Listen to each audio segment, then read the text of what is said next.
Con ciclogénesis incluidas y por lo tanto, bueno, eso... Lo de la formalidad era un tema urgentísimo. Siempre estamos pidiendo, pendientes de una cosa de otra. Quillo e Isabel van a seguir.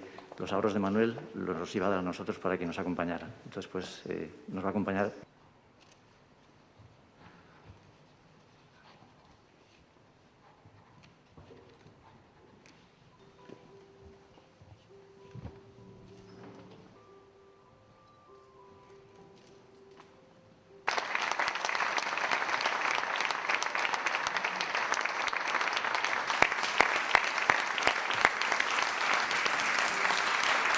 Estamos vendo que hai unha evolución que é certo que é unha evolución contida, pero tamén é certo que están subindo, aínda que sexa moi lixeramente e aínda que sexa en comparación con outras comunidades autónomas.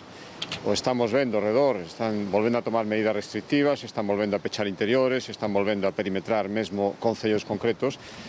Aquí non está pasando iso en xeral, é certo que se está elevando o nivel de risco en algún concello, pero comparado con outras comunidades autónomas, penso que a situación é mellor e para seguir así o que vai facer o Comité Clínico é evaluar o que dixemos, digo, non era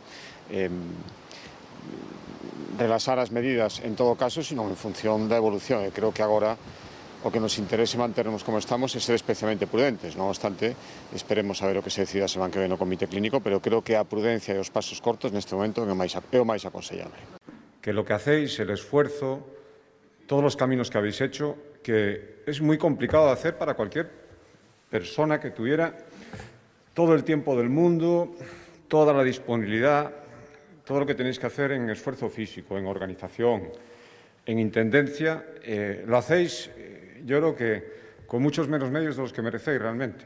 Y entonces, todo lo que podamos aportar nosotros, todo lo que pueda hacer en lo que me corresponde a mí, en lo que me corresponde a mis compañeros, a Marta, al presidente de la Xunta, lo que le corresponde hacer a la Xunta de Galicia, yo creo que siempre va a ser muy poco. A mí me agradecemos muchísimo cuando vemos realmente que lo que podamos hacer, apoyaros en los documentales fundamentales para que se conozca y para poner en valor todo lo que hacéis y para veros reconocidos. Y ahora estoy seguro que lo vamos a ver.